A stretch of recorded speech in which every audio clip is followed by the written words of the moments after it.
Craftis, this is going to be a run back of earlier in top 8 where Craftis narrowly took it 3-0 in winners semis over Tyler.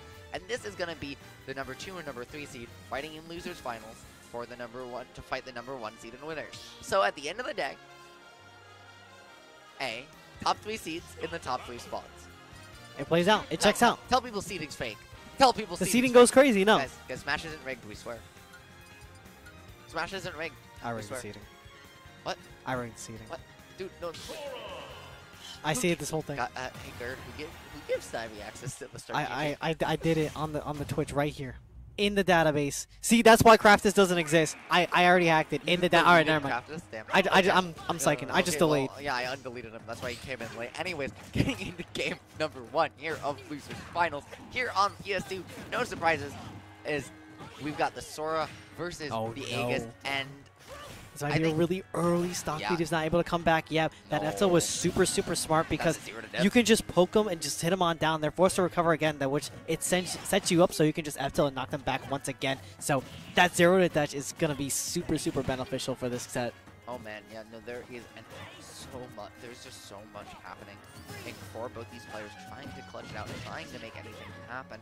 And at the end of the day, the amount of pressure that Aegis can put out is a lot, but she isn't going to find as early stocks as Sora has before. And that was crazy. He just charged. If he didn't charge that, if he didn't pull the trigger on that F smash, that would have killed Stymie. That's right then and there. That's all she wrote. Man, holy cow. Hold on. There's more to this story to write right now, as we have Tyler just foresighting that Firaga and just going in with the down smash as well. He can bring this back certainly, but Craftis is throwing out so much really good options that he's just not able to come back. And that counter too, hold up, on the cross up in the Blizzaga. So that counter is only supposed to hit in front of you, but what happened is since it hit the top, you can turn it around. Opposite so there finds the stock, and in turn get to stock again, but you have a full stock lead at this point.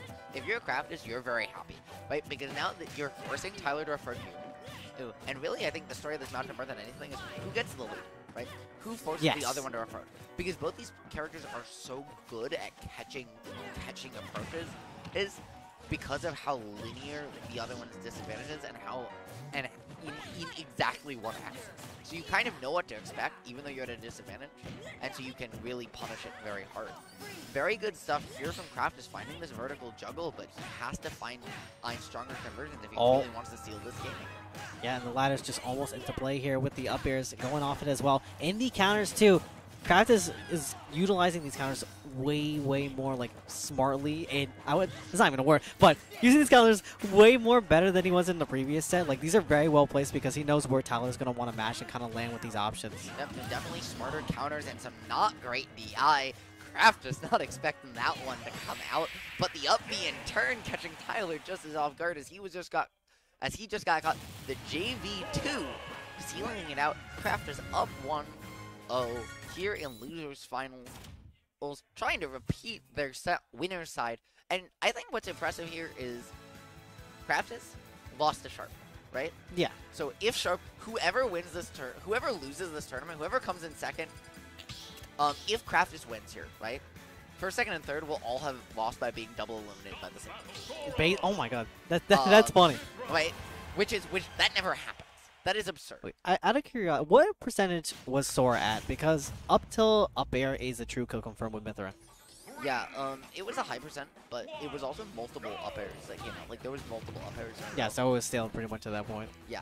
So, like, it definitely was not great DI. He was definitely trying to DI up and out of that. 29% though, this is very even here on Small Battlefield.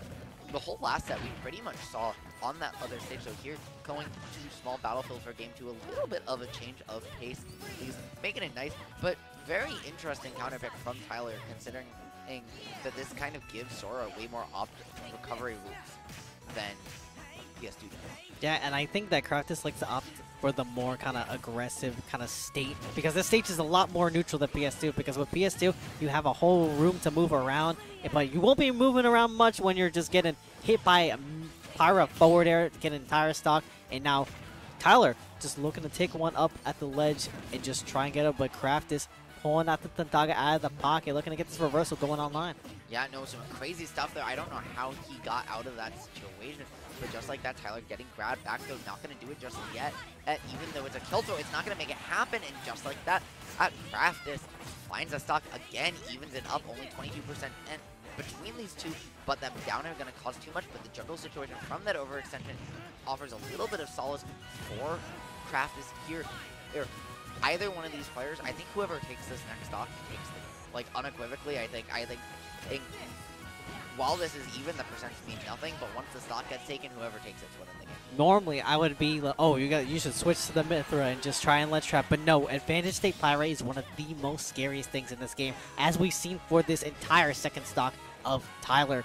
He kind of just evaporated that stock from Craftis, and he's now, switching back to the Mithra. We're back to that neutral state, and he's looking to just juggle up and just keep him in a let's trap situation, just trapping in the shield.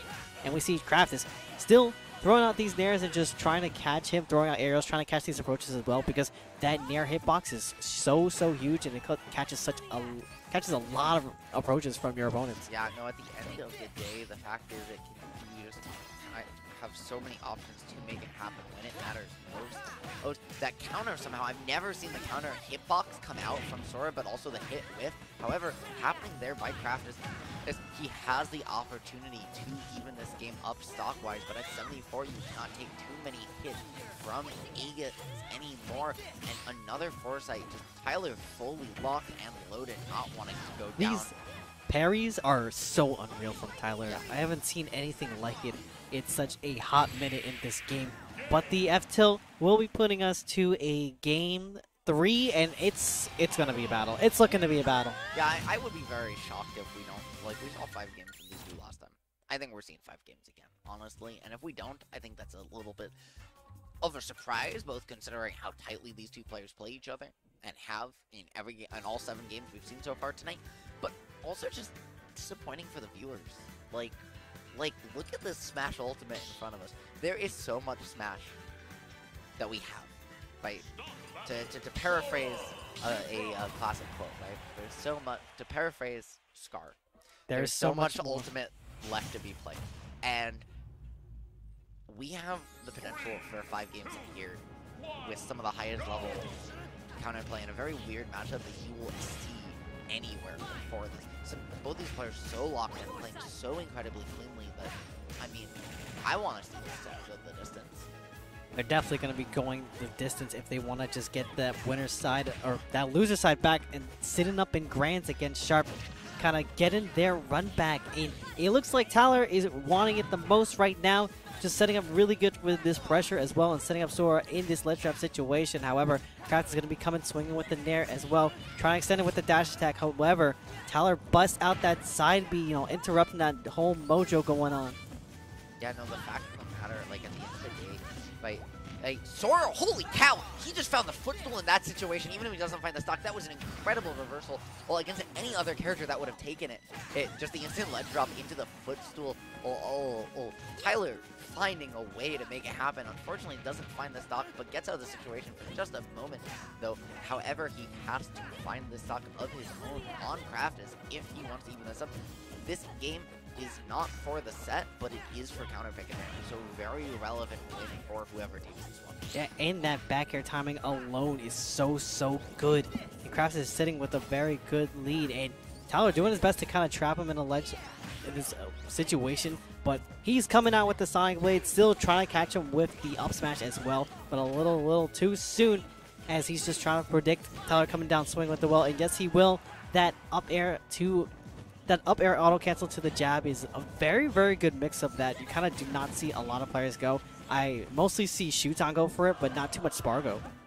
Yeah, no, so not, like, one of the things with playing a top tier rig is that you just have so much playstyle diversity, and even among your mix-ups, like, people are just going to have different habits. So Tyler definitely has explored so many of the different features that this character has to offer, right, in the playstyles, and we see him mixing together a whole bunch of them here, looking for that up tilt, but Craft is very determined on shield at the moment, and finding a grab when it matters most, but this down throw, gonna find it? No, just not barely living at 170. Very impressive stuff. But at 134, if Craftis can take the stock, which he does, finding that up air, that move broken, I'm telling you.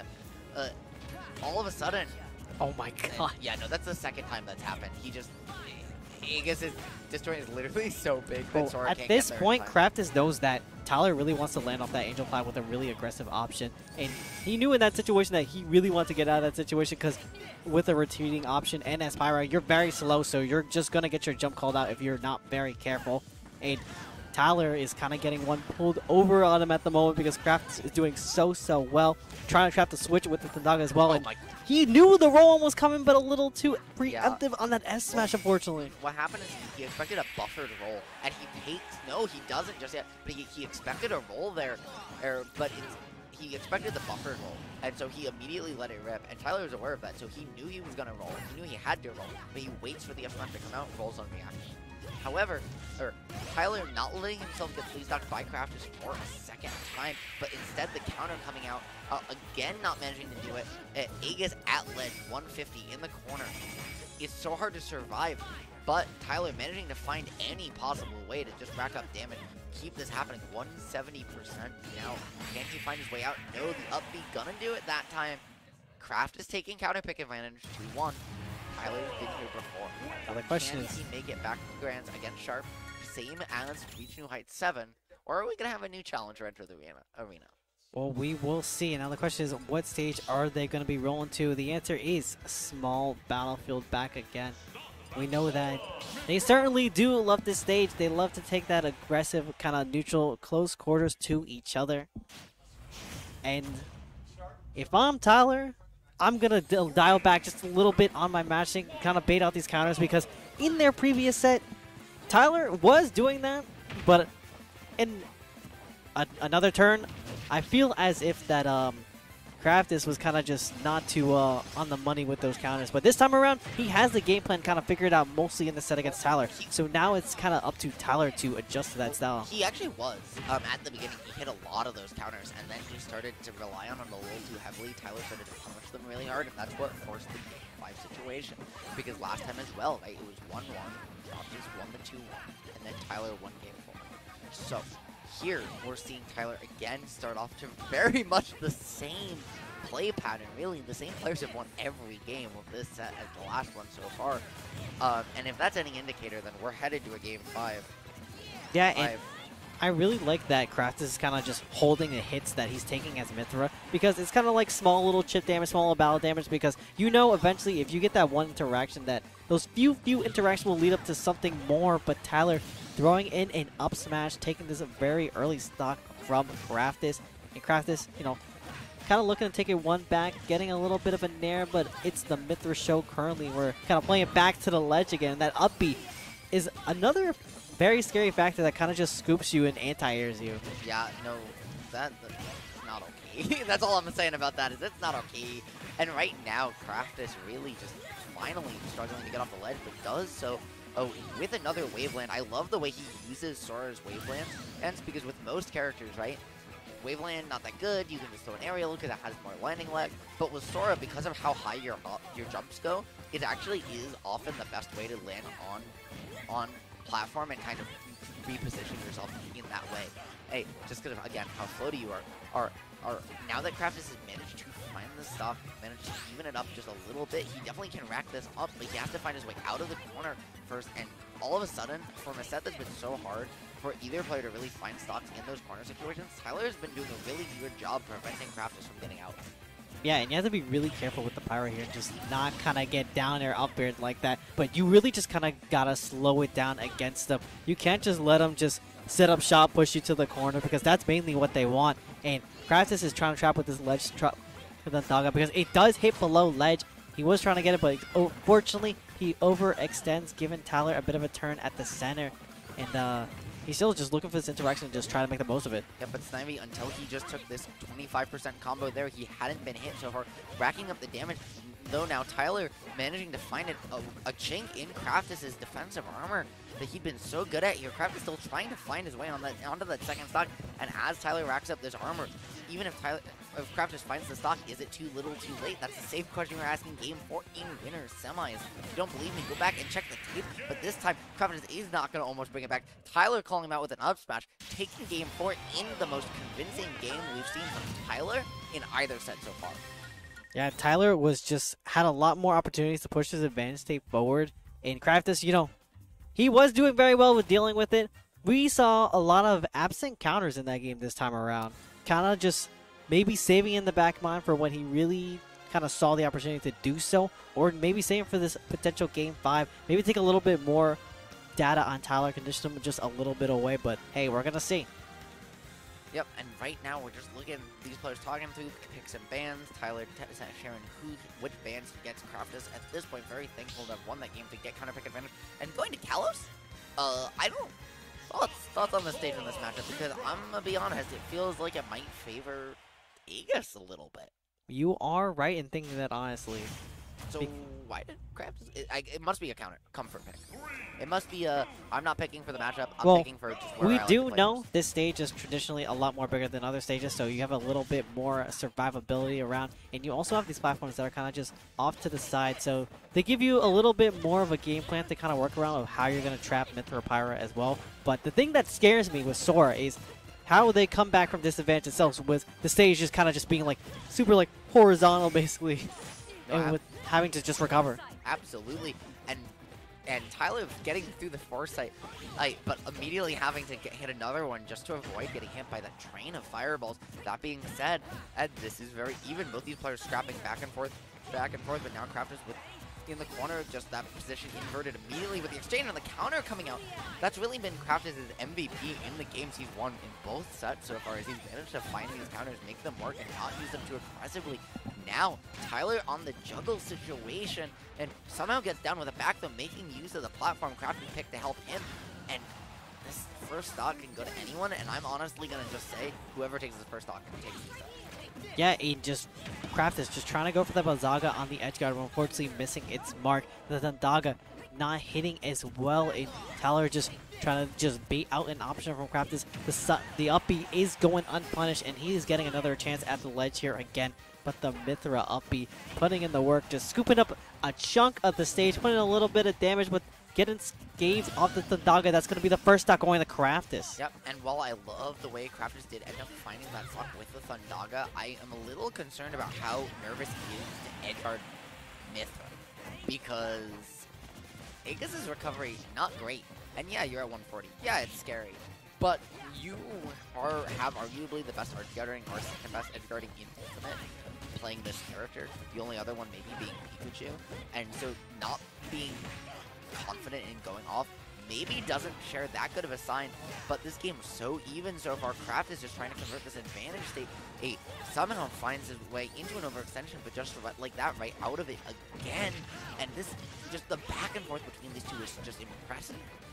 Yeah, they both really know how to trap the landing as well with the air dodges and the disadvantage states as well. So it's a matter of just who can push it more, who can just not drop it and just play super, super perfect as well. And as we're seeing, Craftis kind of just push Tyler to the corner again. That's really how you play against Swordies as well. You push them to the corner, you give them no space to kind of breathe.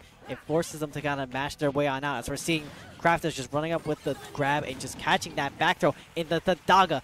Almost taking it off, but he is setting himself up for a very, very good situation here. I love the downer and SD coming out when it matters most from Craftis, feeling the pressure against Tyler, getting to him. He knows how close he is. He might be letting this one slip through his fingers.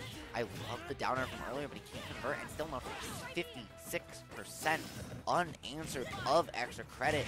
If you're Tyler, you're really happy, and down air up smash, even on colors, that's gonna be it. Just like that, that game went from even to a 2-stock. Tyler clutching it out. I thought that set was Craftis', but no. Tyler is unshakable, and we have a rematch of RNH 7 for grabs. Listen, when you roll up the sleeves, you call it done deal. Hit the down air up smash. We talked about it. That's free real estate. And I guess we're taking a little bit of a break here for the moment while we get into an ad before Grand Final. Yep. So check us out back here in a moment for the final set or two of the night. We'll and until then, see you for I'm Grants. Rachel, and that's Snivy.